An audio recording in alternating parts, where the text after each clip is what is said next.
Welcome to the Leadership Lounge, your go-to podcast for insightful conversations, expert advice, and strategies to elevate your leadership.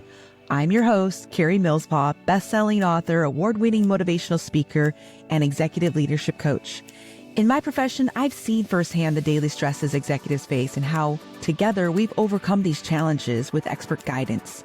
Whether you're a seasoned leader, aspiring executive, or entrepreneur, this show is for those ready to lead with impact and purpose. This isn't just about theory, it's about practical, real-life application. Tune in for inspiring stories, actionable advice, and leadership lessons you can implement right away to drive success in your career and organization. Let's dive into today's episode.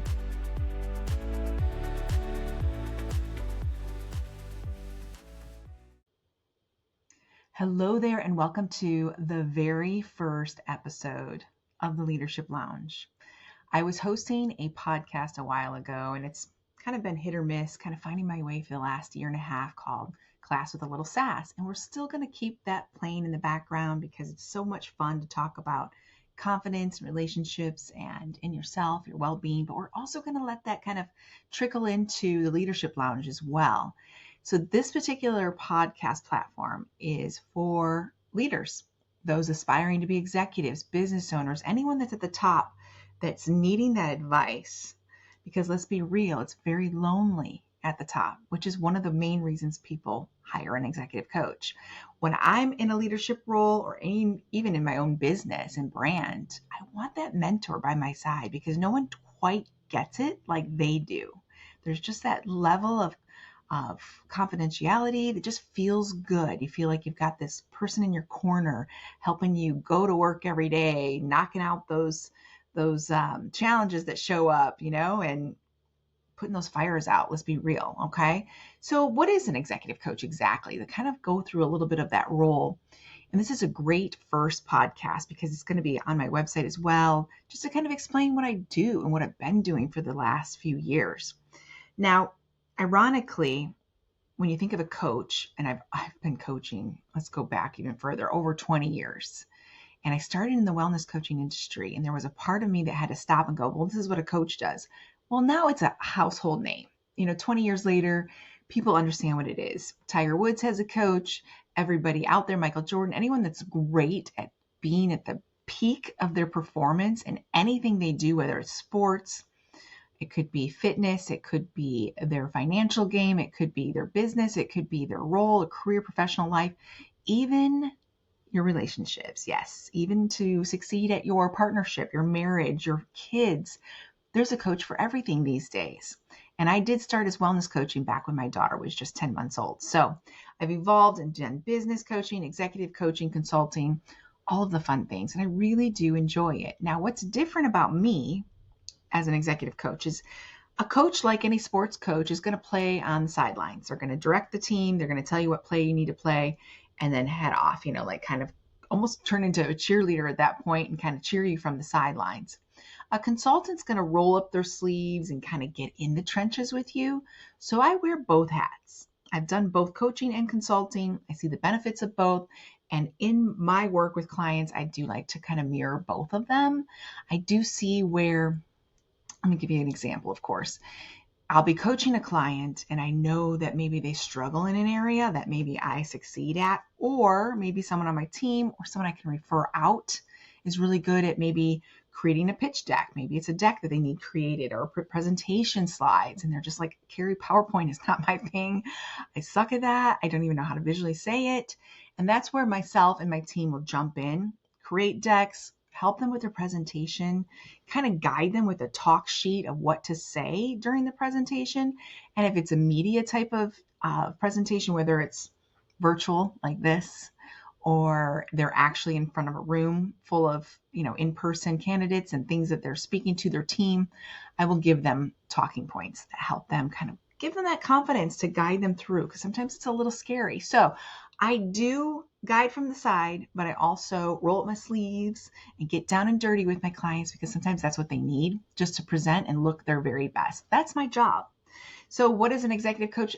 My job is to really, truly fan the flame of the executive, manager, director, leadership team, whatever their title is at the point Generally, it's mostly in the corporate world. Sometimes they're the business owner that need that guide from the side. They need that outside perspective and clarity. What am I not doing right? Like, help me get through the day.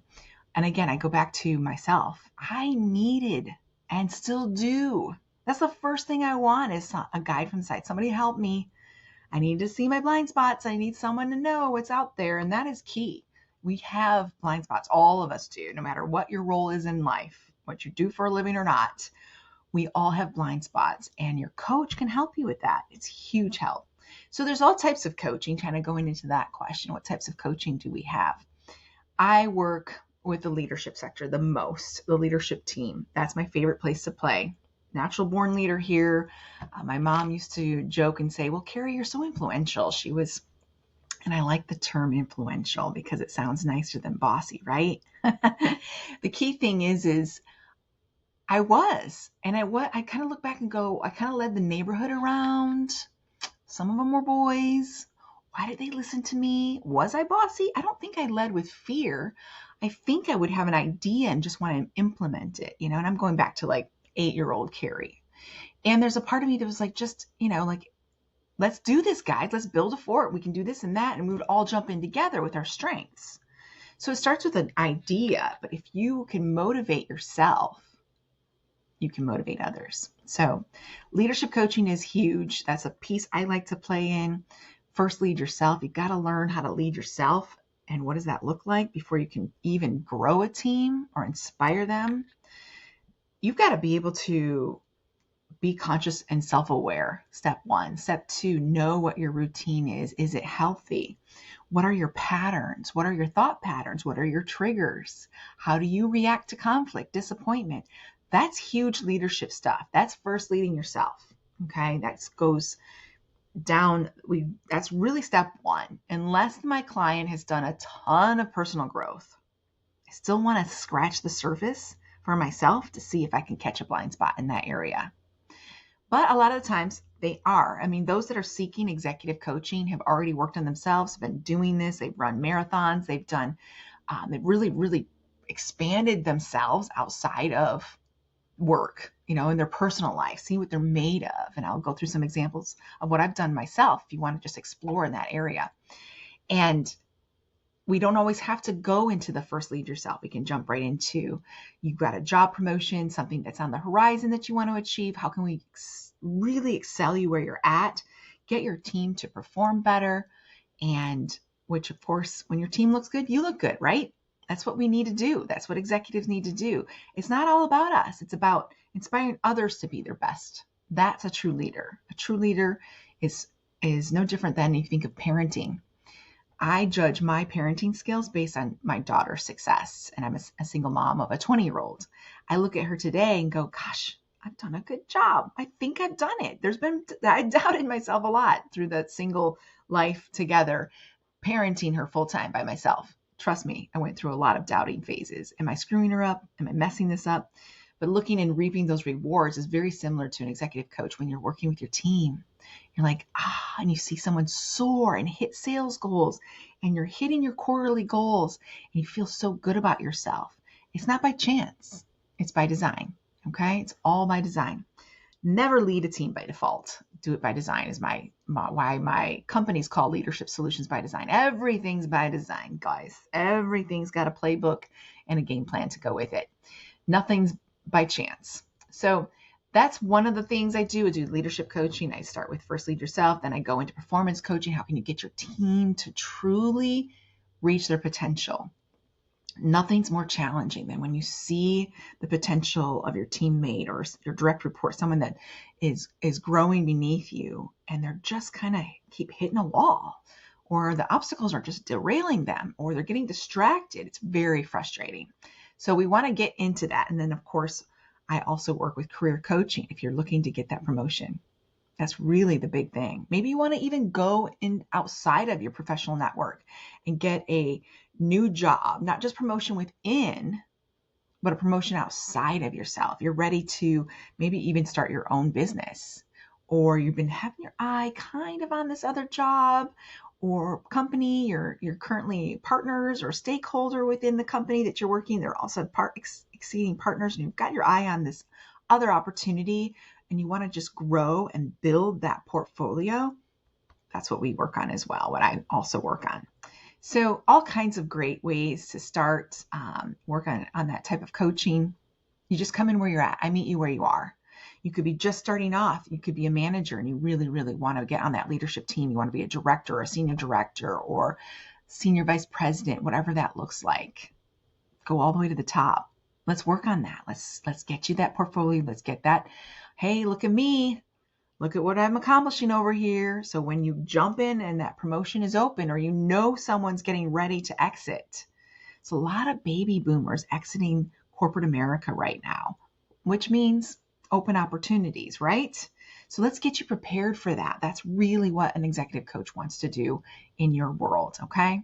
So why do leaders need an executive coach? Carrie, if I've gotten this far, why would I need to even get any more help? I mean, look at me scale a ladder. I've gotten this far. I've gotten promoted 4 times in the last 5 to 10 years. Why would I need you now? Well, maybe you didn't know an executive coach even exists. A lot of people don't know. They don't know what they don't know, right? Isn't that half the problem? If you don't know what you don't know, that's my life. I'm always eager to learn. I'm always learning, always curious what's out there, what's different, what do I not know, where am I stopping myself, where do I keep having a limiting belief that's just kind of keeping me from getting, and scaling upward in life, whatever that looks like. Could be more pay, could be more time freedom, could be more balance, more work-life balance. Whatever it is you're trying to achieve, your goal becomes my goal. That's how it works. It's a beautiful thing. So a lot of the importance is you want that unbiased third-party perspective to challenge your assumptions and provide honest feedback. I've had so many that are, this is just kind of like going into client mode here. One just the other day was like, I saw you on my calendar, Carrie, at 2:00, and it made my day so much better. I knew I could get through the day. It'd been a challenging week because our call was on a Thursday. Already had, 3 work days under her belt and ready to go into Thursday. And she saw me on her calendar at 2 p.m. and she just knew, okay, my day is going to get better.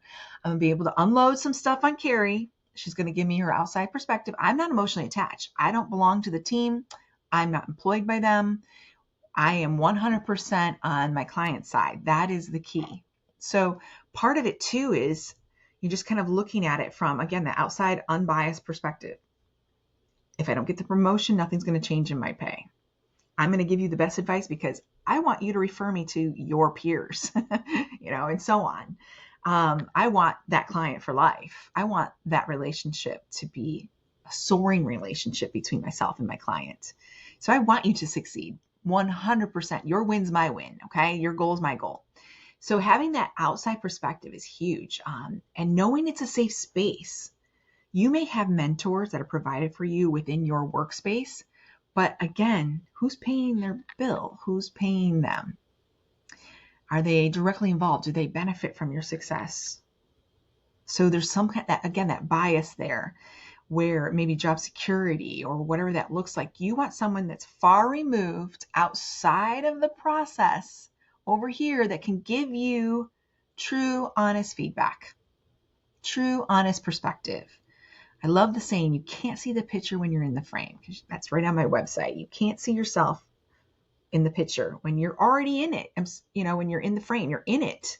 You're like, help, I need that outside perspective. What am I missing? Where do I keep tripping myself up? It's challenging when we have that self-sabotaging behavior over and over again. You're like, why am I doing this? Well, just get to our goal and then something happens. Or you see your team do it. It's huge, right? Big, big, big, big. So what's another reason why someone would hire a coach? Accountability. Even if you and I love to rely or kind of compare coaching to fitness because it's fitness of the mind, fitness of the body, that kind of thing. Repetitive behavior, routines, just kind of getting into patterns that are healthy. Accountability is huge. I used to, if I wanted to try something fun for the day or the weekend or try something new, I would tell my teammates on a Friday, I'm going to skydive this weekend. I didn't even have it booked yet. But I knew when I came back Monday morning, they're going to ask me, so how was it? Did you freak out? Did you get video? What happened? Tell us all about it. I knew that just by telling that a handful of people around me in the office what I was doing that weekend, even though, again, I hadn't even booked it and I was scared that I was going to just do it anyway. And by that Sunday morning, I was jumping out of a plane. So, why is that so powerful? Is it because we want to save face?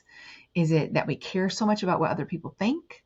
I think really, truly, my feelings around accountability is that we hold ourselves accountable to an extent. We'll let ourselves down first. It's easier to say, I didn't get to it today. I didn't get to it this weekend. I really, really wanted to get to that project, but I didn't tell anybody about it. So the only person I let down was me. That's, for some reason, we have no problem letting ourselves down.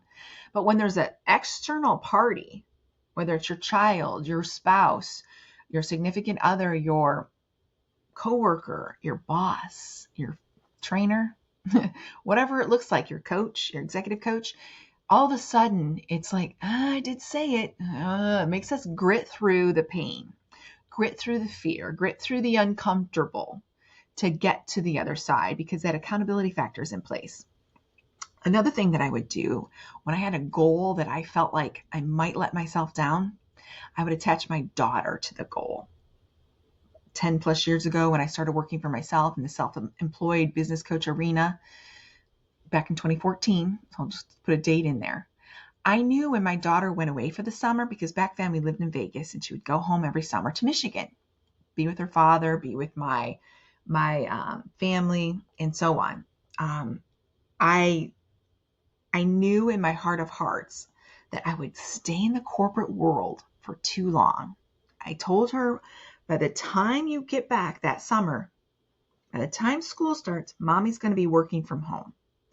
And sure enough, gosh, I'm thinking of the dates, and there's a stupid gnat flying by me. Does anyone else hate gnats like I do? Good grief. So you've seen me waving my hands here on the video. That's what's happening. I can't swallow it, right? That'd be gross. So I digress here. So back to Shyla, my daughter.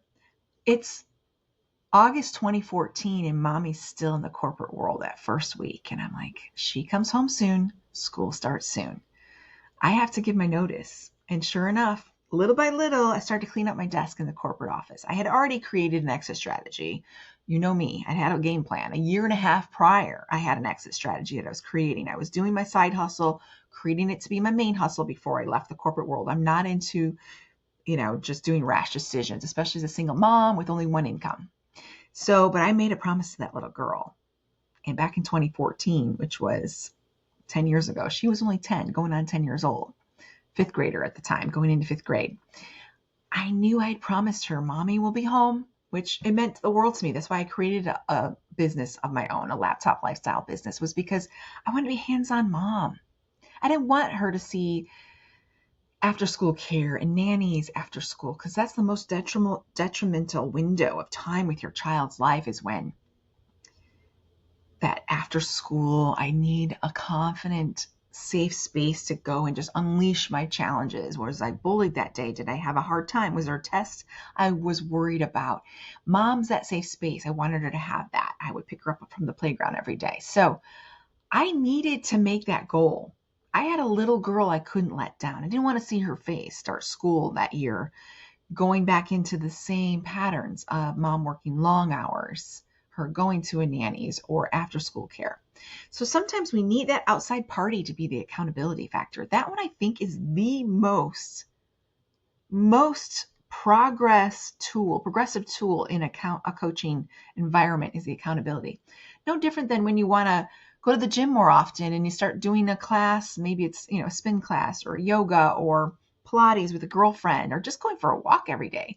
When you agree to meet each other every day at 5, 6 a.m., whatever that looks like in your life, you'll let yourself down. Actually, I don't feel it. You're never going to feel like it. Okay, let's be real. You're never going to feel like going for a walk, especially if the weather's bad or you're just like, meh, it's cold. I think I'll stay inside today by the fire. It looks so nice and cozy. But when you have your friend that's waiting for you at 2 o'clock or whenever that time is you guys agreed, that'll hold you accountable. And you know what? It's working for her too. She's going through the same mind garbage that you are, that same trash talk. Oh, I think, stinking thinking, we call it. I think I just want to stay home. I walked yesterday. I already did 4 hours this week of working out. Why do I need to go today? That accountability factor, you will let yourself down every time, like that, quickly and fast. But if you've got that accountability partner or that person in your corner that you said, I will get this to you at 2 o'clock today, or I will meet you, or I will quit that job, it works like magic. It really does. Accountability is huge. And that's number one reason I think that people hire coaches in all areas of their life. Accountability factor. Now, another part or reason why my clients have really got benefits of working with me, and I've seen it in other peers as well, is the retention and employee engagement. They've learned to be such great leaders that they improve their job satisfaction for their team, and they're really reducing turnover. And I'm seeing also the executives I've worked with, and this is a perk. If you're an employer, big tech, that's the ones I'm talking to the most, where there's a lot of high turnover. You want to keep those top executives. It costs you more to get another one and work on the retention and the training and getting them ramped up and up to speed again. It costs more money than it is just to keep that one particular executive or that employee. It costs less money. You want to just pour yourself into the team you have and watch them soar so that you don't have that turnover. It does have a ripple effect. It does. It costs the company money. It costs executive stress, time, money, all the things. In just the onboarding process alone and getting them up to speed to ramp up to where that other employee who just left, get them to that level, is going to cost you years, literally. Let's be real. Another great reason why executive coaches just pour themselves into clients and their clients soar and they see massive results is we provide that strategic vision. We help you get that game plan in place. We help you align your personal goals with your organizational goals, and getting that company strategic vision in place makes a huge difference. Again, if you're a company that's looking for executive coaching for your employees, first, don't hesitate. Go do it. There's lots of companies out there, not just myself. By all means, please go out there. The case studies prove over and over again just the progress. And generally, if you're looking, you might even have an executive that's looking to elsewhere. But if they've got that opportunity to grow and scale within, they're not going to leave. They've got that history there. They've made friends. They've got peers there. They've got so much potential within the company. Why look elsewhere? Why not just grow within your organization? You want to retain your talent, right? Costs less money, lots less money. So how do you choose the right executive coach? Carrie, this sounds great. I really need one. I think I do. Or I know someone that would benefit from that.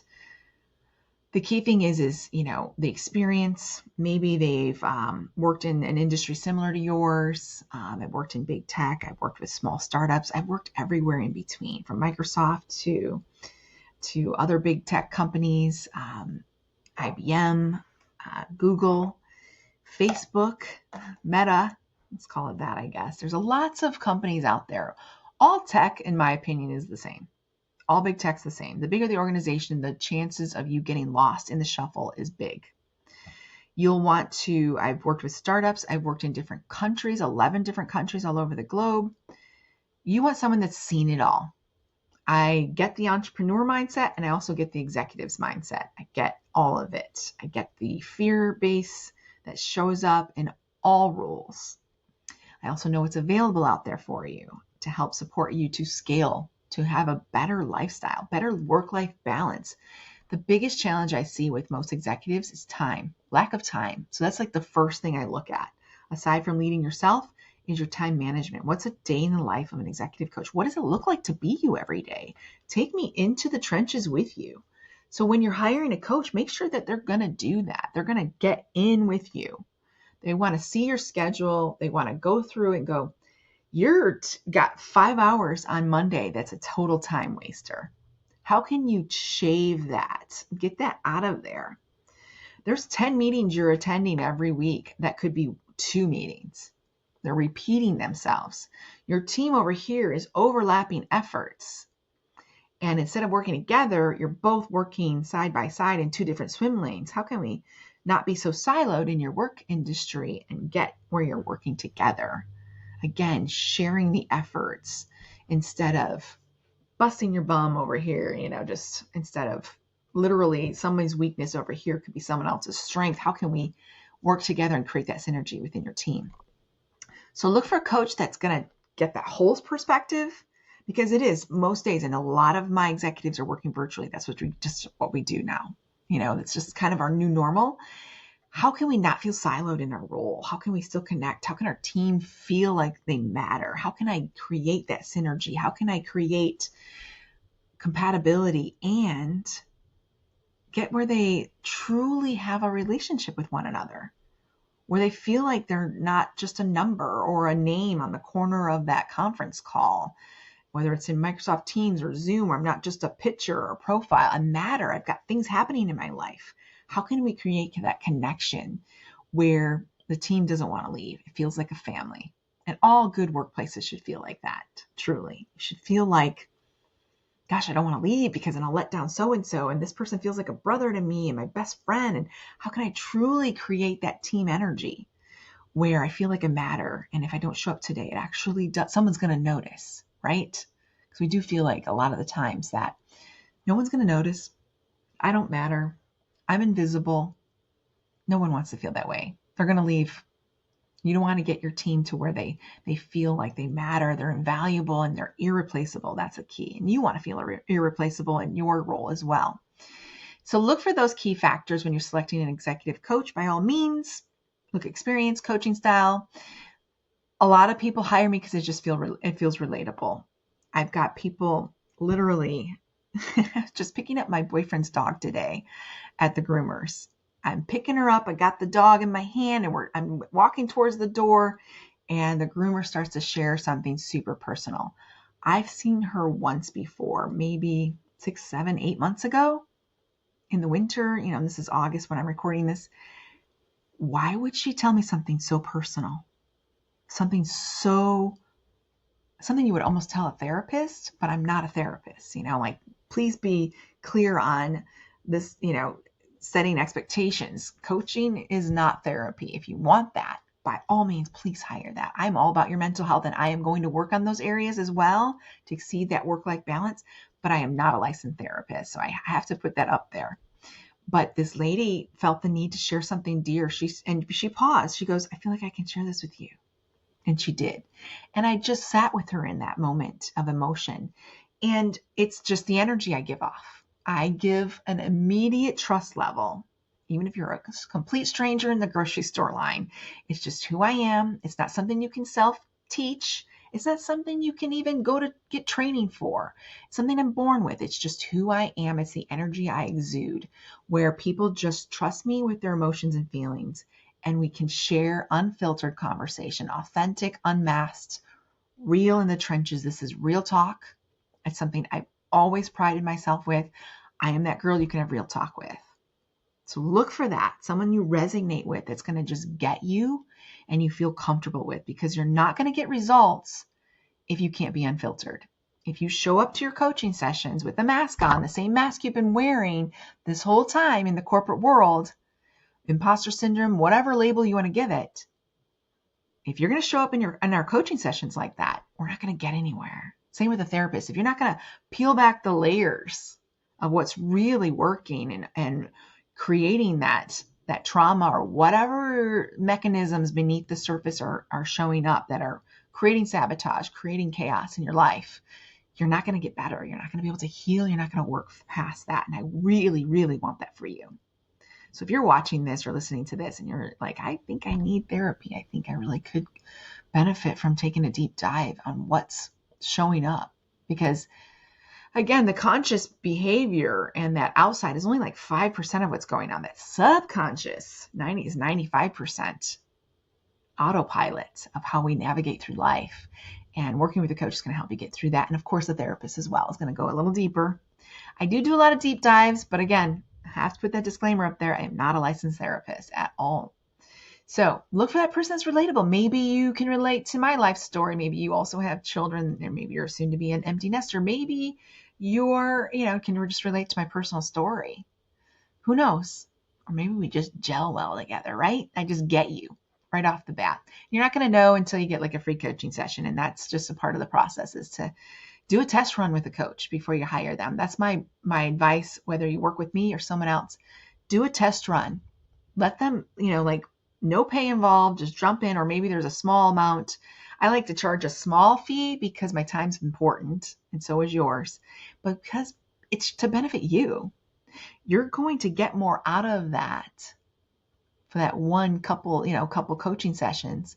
You'll get more out of it if you have a little skin in the game. All clients do. And I would be doing you a disservice if I did everything for free. Because think about it, like stuff, you get a free gym membership, you probably will never go. But knowing you've been paying every month, that twinge of guilt, like, oh, I should go. I'm sitting there paying for this. I should use it. Same with a coach. I would be, again, doing you a disservice if I didn't charge for you. Charge you a little something, right? So just to get some common myths out of the way before we kind of wrap up this episode. And again, welcome to the Leadership Lounge. I'm happy you're here. Thank you for listening. If you've been listening this long, you're awesome. You're amazing. You want to do better. I love anyone that's a personal development, self-growth junkie like myself. Always can do better. Always can learn something. You don't know what you don't know. Where can I grow and expand, right? So a little bit of the myths, a lot of misconceptions about hiring executive coaches or any coach is that it's a sign of weakness. It's only for struggling leaders. The coach only came in because you were going to get fired. Like, don't get there. Don't go there. Get a coach now. Which, hey, there's no wrong time to hire a coach. I'm not going to just dissuade that or push you away. But let's be real. Prevention's better than trying to find a cure. And this is my wellness coaching thing, just kind of in the background, seems to come up a lot. So my examples tend to be around that. Because again, it's the well-being, the mind, body, soul type of coaching that I do. Don't wait for a heart attack to get healthy and eat better, start running or exercising. Don't wait for the cancer scare. Don't wait for you're obese, that doctor-patient moment of reality check. Don't wait for that. It's a lot harder to climb up when you're starting from the bottom, when you're in the pit. It's a lot harder to recover from I think I'm going to lose my job. Maybe I'll get an executive coach. Or I think I might be one of the layoffs because my performance is so bad and my team's performance so bad. Become irreplaceable first. Just become it. So that fear isn't always in the back of your mind. Get healthy now so you're not worried about that next doctor visit or worried about, this runs in my family. Should I take a look at this? Should I wait for that wake-up call, that reality check, or should I do it now? Again, prevention is way easier than trying to find a cure. And the results are better by all means, right? You're not coming in, you're not reacting, you're being proactive. And a lot of executives and leaders find themselves reacting to life, reacting to their role, instead of being proactive. Find the blind spots, find the curve, the dangerous curves ahead, those obstacles, those speed bumps that are going to show up in potholes. Let me help you find them first so we can be proactive going forward. And last but not least, look around, check. Ask some of your peers if they have a coach. Bet you they do. And if they're really soaring, they're working on themselves. They're either working on themselves off hours or on hours during off hours of work, or maybe they've got a trainer that's really working on their mindset. Or, and as I mentioned before, I would talk about this a little bit, maybe they're just looking to expand themselves outside. Like I worked in my personal development outside of the workspace. For example, for 18 months straight, I did a new thing every month. And sometimes that new thing was just horseback riding through the mountains. Doesn't sound crazy, right? Doesn't sound life-threatening. I don't look like I have a death wish, but I've not done it. The last time I had been on a horse was like summer camp or somewhere in a carnival as a little girl. I wanted to just go through the mountains on a horse. Now, of course, I had other extremities, like I mentioned, the skydiving or flying a stunt plane twice, not just once, but twice. I learned how to ride a dirt bike, and I bought a motorcycle. I got my motorcycle license, bought one, fixed it up. Again, those I'm checking lots of boxes there. What's a girl like me know how to take apart brakes and take things apart? And then I had to, make it look like a chick bike. I had to take it apart and paint it. It was all hot pink, silver, and black. Got the Kawasaki vibe. It was a dual sport. So KLX 250 Kawasaki for anyone that wants to know. Had it for a couple of years, overcame that scare, that fear. I've done whitewater rafting. It's terrified. Anything to do with water, I'm scared because I'm not a strong swimmer. So that one, I needed a life coach to help push me through. Lots of things. And I've done things since then. But for 18 months, within that 18-month period, and this is something I will totally tell my clients, and I share often with my clients because you will reap the benefits. When you overcome something that scares you, you feel bulletproof. I did rappelling off of Red Rocks in Las Vegas when I lived there. Oh gosh, the list just goes on and on and on. Lots of hikes that I never thought I would do, long hikes. I'm not thinking of everything, but there's a huge shift that happens inside of you when you start to tackle things you thought you would never do. Your mindset changes. You feel bulletproof. You feel unstoppable. Your income starts to soar. My income was at an all-time high, and I was in sales at the time, so I was just kind of soaring in the business world and business development, global business development at that time. My relationships were doing better. I was happier. My body was in great shape. I looked amazing. I was so healthy. I was vibrant. Why? Because I had one thing a month that I would do. I jumped off the stratosphere in Las Vegas, 855 feet. It was just a controlled fall. It wasn't a bungee jump or anything like that, but it was scary, right? It was terrifying. Lots of things I did. And since then, I've done a hot air balloon ride. I've published another book. I've started this podcast. I've grown a business. I've rebranded that business 3 times. This is my 3rd rebrand because that's what you do when you're an entrepreneur mindset. You just can't help it. You keep growing and expanding. And so does your brand, your business, your clients keep exploding as well. I'm always working on me because the better I can be, the better I can show up for you every day. I moved across country, moved back to my hometown after 34 years of wanting to be back in Traverse City, Michigan. I do hard things because I push myself and I challenge myself. So that is a huge call to action for you. Where in your life do you want to expand? Sometimes it doesn't look like what you think. I didn't go into all of those fun adventure type activities thinking I was going to make more money, but that was a ripple effect.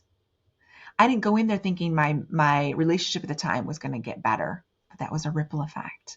I didn't think, if I jump out of a plane, I'm going to have a better physique. I'm going to feel stronger. No, I was just happier. I was getting better. I hardly ever saw the gym. I was just active in nature, doing fun things, camping and river rafting and hiking and learning to ride a dirt bike. I was doing fun things. I was living outside of my job, outside of my corporate life. And the corporate life actually started to soar as well. So this was huge. Thank you for sitting down with me. I hope you can see the benefits of outside perspective, accountability, all the coaching in your personal performance, in your team's performance, in the leadership style that you have, in employee retention, and getting the promotion, okay? Scaling that ladder with class, right? With class. You can do it. I believe in you. I hope you enjoyed this episode as much as I did. Big hugs, big love. And just know we're going to have a ton of great content on the Leadership Lounge. We're going to be interviewing experts all over the globe, sharing real talk, real life application. Again, can I mention real talk? Like, I love the unfiltered. This is the truth. This is what is sucking today, sucking the life out of me. And how did we overcome it? How did you pivot? What did you do to save the day? What did you do to save the quarter, the fiscal year, and then some? So big hugs, big love. It was so much fun having you with me today. And if you don't have a coach, take a look in the show notes here or go to my website at carriemillspod.com and take a look at your services. Contact me or reach out at carrie@carriemillspod.com. Big hugs, big love. Share this episode with another executive friend of yours. Okay. See you in the next episode. Hi there, friend. If you enjoyed this episode, do me a favor and double check that you're subscribed or following. And if you've got a quick 30 seconds, it would mean the world to me if you could leave me a 5-star review and share what you specifically liked about this episode.